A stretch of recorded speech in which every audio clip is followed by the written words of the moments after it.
E aí, pessoal, eu sou o Ícaro e aqui é o canal Mátesis, né? E aqui eu tô no modo pesquisador meio louco, né? Que eu tô meio atarefado esses dias, por isso que eu deixei de fazer alguns vídeos esses últimos dias, que deveria ter feito 2 dias depois dos vídeos de lógica. Mas eu acho que eu vou tentar postar mais vídeos aí nesses últimos dias. Mas eu tô bem atarefado com alguns problemas pessoais, também com algumas pesquisas e estudos. Mas para esse vídeo aqui, eu queria tratar de um assunto que é um assunto razoavelmente comum, né, nessas coisas quando se trata de Santo Tomás e Aristóteles, né? Muito se diz, né, quando se fala de Aristóteles e a relação da integração da filosofia clássica grega no pensamento cristão, se costuma dizer, né, em alguns círculos, né, não muito cultos, né, que Santo Agostinho teria sido uma espécie de plagiador ou imitador da filosofia platônica, enquanto que Santo Tomás de Aquino, seria o imitador ou o plagiador de Aristóteles, né? Ou seja, a imagem que essas pessoas, né, de forma difamatória e mentirosa, costumam pintar as coisas, né, que é uma falsidade histórica, eu vou mostrar justamente isso nesse vídeo, é de que a filosofia cristã não seria nada mais, nada menos do que um bando de repetidores que pegam a filosofia grega, a deturpam em função dos dogmas cristãos, que normalmente esse pessoal que fala isso não sabe nem qual é, não consegue nem dar uma definição minimamente razoável do que seja um dogma, porque eles não compreendem o que é um dogma realmente. Então, esse vídeo aqui, eu vou justamente refutar essa coisa a partir de um caso, né? Um caso fundamental que diz respeito à filosofia aristotélica, que é a chamada teoria das categorias de Aristóteles, né? Então, eu vou tomar esse caso da teoria das categorias de Aristóteles e vou mostrar como Santo Tomás de Aquino não só apresentou essa teoria das categorias, mas como solucionou um problema radical dela, que era o problema da fundamentação da teoria das categorias, né?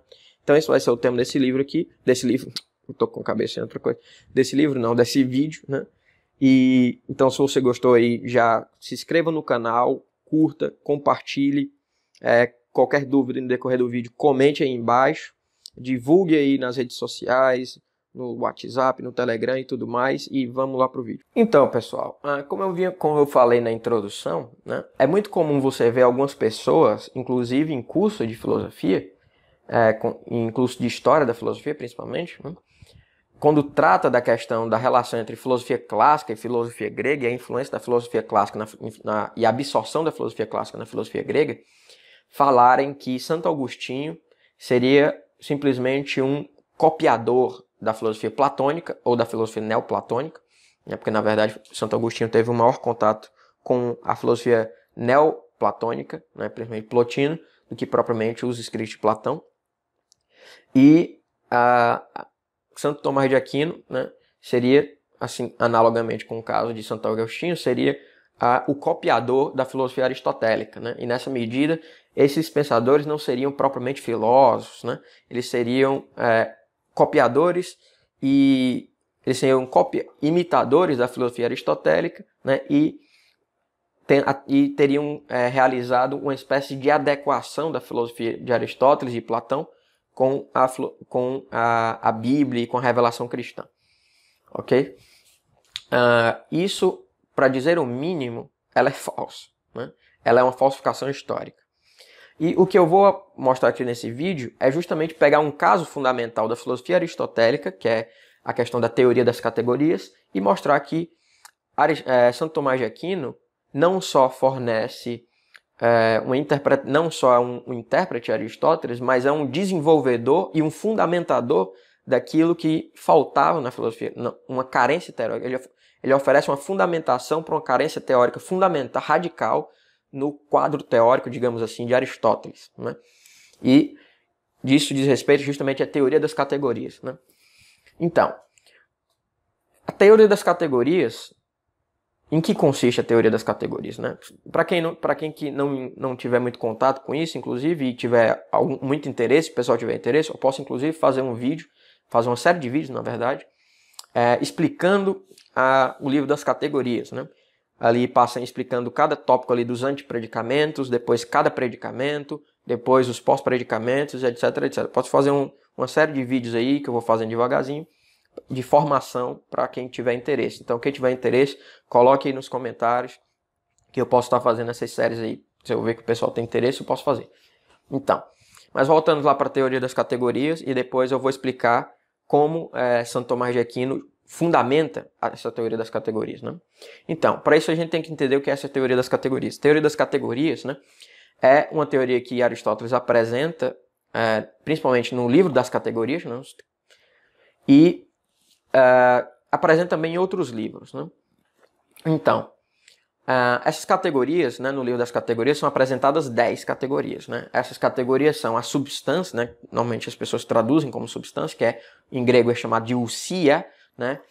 Essa terminologia de substância ela pode causar uma certa confusão teórica, né? Como causou na cabeça de muita gente na história da filosofia, como Locke, os empiristas lógicos, o próprio Javier Zubiri também comete esse erro.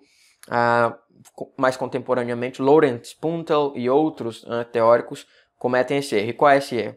É o de identificar a noção de ousia com a noção de hypokeimenon, né? Achar que essas duas noções são a mesma coisa, né? Hypokeimenon é a tradução do grego para aquilo que substá, né? Hypo e keimai, né? Hypo é aquilo que está embaixo e keima é aquilo que jaz por baixo, né? Portanto, então, muita gente, essa noção de substância pode causar essa confusão, mas na verdade, por exemplo, uma das propriedades fundamentais da substância, que o próprio Aristóteles menciona, é justamente ela ser uma singularidade, um todeti, né, que é principalmente isso se diz da substância primeira, da ousia prote, ok? Mas o que é preciso entender, não vou entrar nesse debate aqui, nessa discussão, quem quiser eu posso fazer um vídeo explicando isso, no outro vídeo, eu posso explicar isso melhor no outro vídeo, mas continuemos, né? Então, a primeira categoria é a categoria da ousia, né, da substância ou do ente tomado primariamente ou considerado secundariamente, né? O ente primário é aquele ente concreto, né? E o ente secundário são as espécies, os eidoi ou os gêneros, né? Ok? Os genoi. A segunda categoria é a categoria do posson, né? Que é traduzido como quantidade ou quanto. A terceira é a da poion, que é a qualidade. A quarta é a relação, né, que é o que o Aristóteles chama de prosti, né? A quinta é a do lugar, né, o onde, né, que é o pu. A sexta é o poté, né, que é o quando, né, a determinação temporal concreta. O sétimo é a da situação, né, o de estar situado, o keistai, ou posição ou situação. O oitavo é o que os latinos chamam de habitus, né, que é o estar, ter ou a posse, o erren, né, que Aristóteles chama de erren. A nona é a do fazer, poien, e a décima é a do sofrer, a da afecção, né, ação é poien é a ação e pasquem é a afecção, ao sofrer. Ok? Então, essas são as 10 categorias apresentadas ali no livro das categorias. Ok? Então, qual o problema aí? O problema, em primeiro lugar, é o seguinte. Aristóteles não oferece qualquer justificação para essas categorias. E pior ainda, né? Como sustentam muitos aristotélicos, né? Há uma aparente inconsistência entre essa teorização que a gente vê ali nos livros das categorias e os desenvolvimentos teóricos de Aristóteles em outros livros, principalmente a partir da física e da metafísica, né? Em que ele vai apresentar, inclusive, uma reformulação, em alguma medida, dessa teoria das categorias, principalmente no que diz respeito à substância, principalmente no que diz respeito à substância, como eu falei, e dada a teorização dele da constituição do sinolon, do composto concreto, como constituído de forma e matéria, né, e sujeito ao movimento e por aí vai.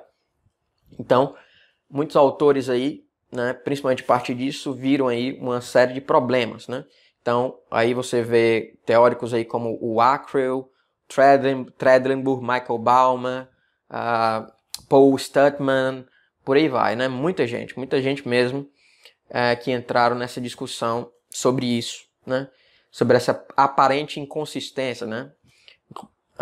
Jonathan Barnes, Werner Jäger, por aí vai. Então,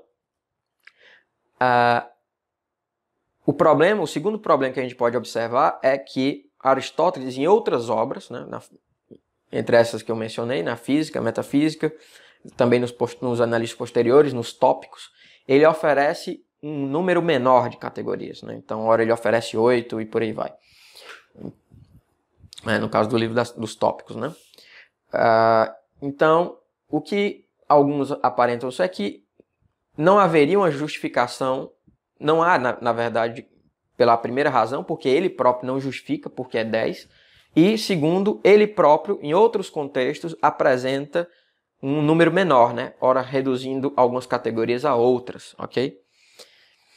Então, não havia uma justificação para o porquê dessas 10 e porque em certos outros contextos você tinha um número menor, né? Então, muito se levantou sobre isso. Então, outros autores, né, outros aristotélicos, né, tentaram fornecer uma justificação para isso. Então, teve a abordagem erotética do Acrel, a abordagem gramatical do Tredelenburg, a abordagem modal do Monitz, né, mais contemporaneamente do Moravitsky, que também é uma abordagem modal. O Brentano parece ter concordar um pouco com a abordagem modal e por aí vai. Ok? Então, o que acontece é o seguinte, né? Há esse problema no corpus aristotélico, né? Ok? Ou seja, não há uma justificação explícita da teoria das categorias ali.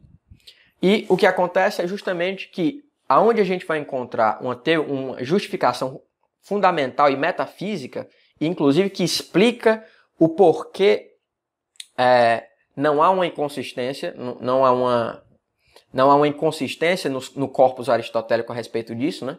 Porque, como eu disse anteriormente, alguns autores chegaram a pensar que haveria uma certa inconsistência entre a teoria dos entes, né, como constituídos de forma matéria, não chamado de lemorfismo, com essa teoria das categorias, principalmente no que diz respeito à substância. Ok? Então, isso seria, alguns viram, uma aparente inconsistência no corpus aristotélico, né?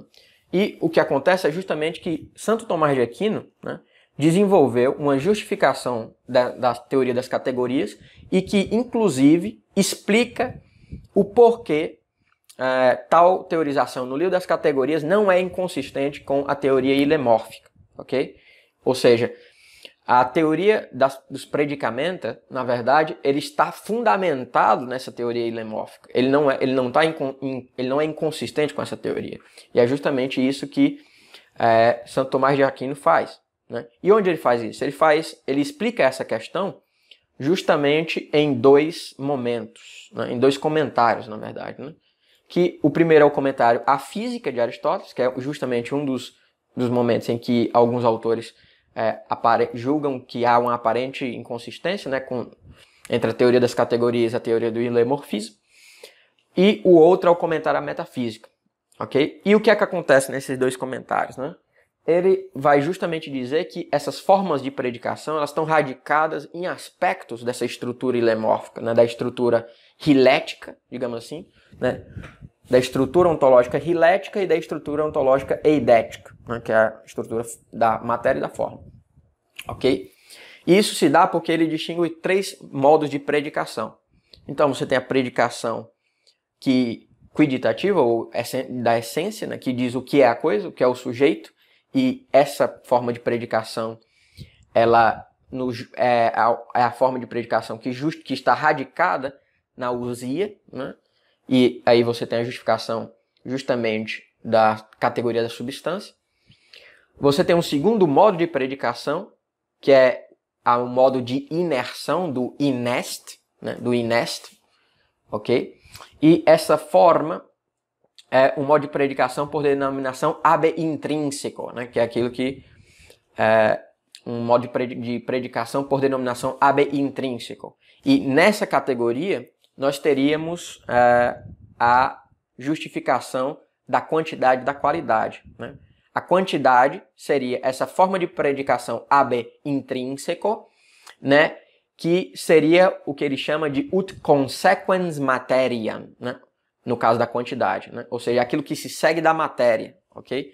Então, a quantidade seria o predicamento que radica nessa forma de predicação ab intrínseco, que está radicada na constituição ilemórfica da quantidade, que é aquilo que segue da matéria. Então, a quantidade é o predicamento, a forma de predicação ab intrínseco que se segue da matéria. Então, você tem aí, no primeiro caso, no caso da substância, uma forma de predicação que se segue da própria essência da coisa, do próprio ser e da essência da coisa. Enquanto que a quantidade seria aquela forma de predicação que radica, não, uma forma de predicação ab intrínseco, que radica que se segue da matéria, ut consequens materia, né, como diz o próprio Santo Tomás, ok?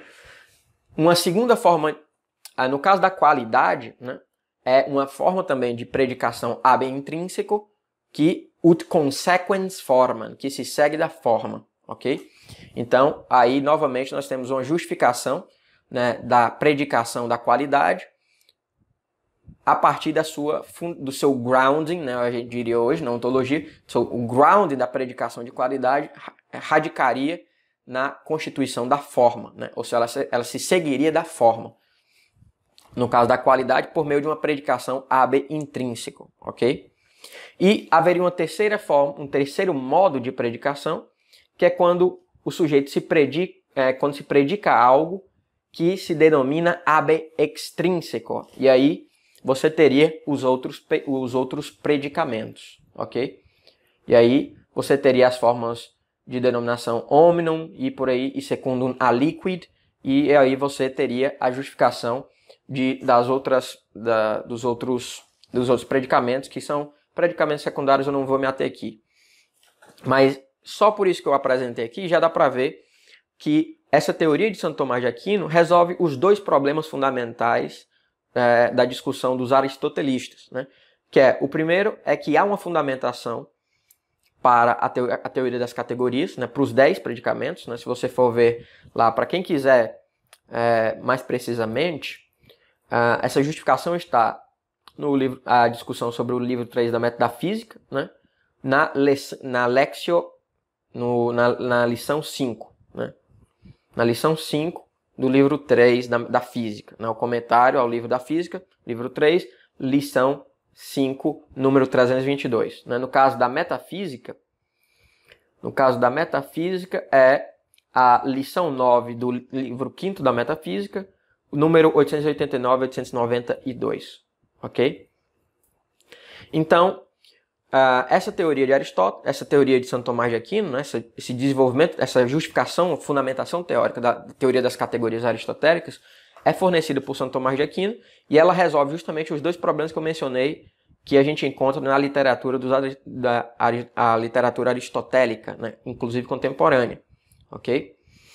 Que é justamente o problema da fundamentação, ou seja, por que são 10 categorias e em que medida a teoria das categorias se relaciona com a teoria ilemórfica? Ela é inconsistente com a teoria ilemórfica?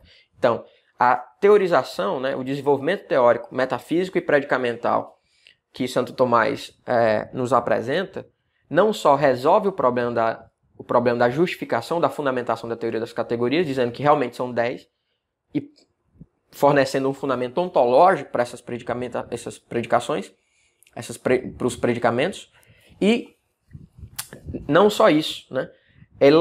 Esse desenvolvimento teórico, né? Essa proposta teórica, ela inclusive não só mostra que não é inconsistente a teoria aristotélica, né? A teoria das categorias não é inconsistente com a teoria ilemórfica, como a teoria ilemórfica fundamenta a teoria das categorias, ok? Então, claramente aí a gente tem que Santo Tomás de Aquino fez um contributo, né, a uma carência radical que se encontrava na teoria de Aristóteles, né? Ou seja, isso mostra claramente que não se está lidando com um sujeito que é simplesmente um repetidor, mas é um leitor atento, né? É um leitor atento e, inclusive, um desenvolvedor da teoria de Aristóteles, né? Justificando e fundamentando pontos ali da teoria aristotélica que estavam carentes de uma justificação ou fundamentação, uma fundamentação rigorosa, ok? Então, aqui eu estou mostrando justamente um caso, mas poderia ter muitos outros, como a teoria das causas, por exemplo, que Santo Tomás de Aquino desenvolve muito mais, né? Essa questão das relações das causas, né? A questão da teoria do ato e da potência, que também é desenvolvido de forma grandemente por Santo Tomás de Aquino, a questão da própria metafísica, né, da relação da essência e do ser, e por aí vai, né? São muitos contributos de Santo Tomás, né? A própria reconciliação entre a tradição platônica e a tradição aristotélica por meio da relação do ato e da potência e da participação, né? E por aí vai. Então, essa coisa de dizer que São Tomás de Aquino, né, é um copiador ou até um mero repetidor de Aristóteles, né, inclusive falsificando a teoria aristotélica para caber na revelação cristã, é uma falsidade absurda, não faz o menor sentido. E, pelo que eu mostrei aqui, claramente se pode ver o poder, né, do intelecto de São Tomás de Aquino, chegando ao ponto de resolver um problema radical que se encontra ali nas obras de Aristóteles, ok? Então, se você gostou do vídeo, é isso, né? Se você gostou do vídeo, se inscreva no canal, curta o vídeo, compartilhe, divulgue nas redes sociais, no Instagram, no WhatsApp, etc. Qualquer dúvida pode colocar os comentários aí que eu posso estar respondendo. Um abraço a todos e até mais.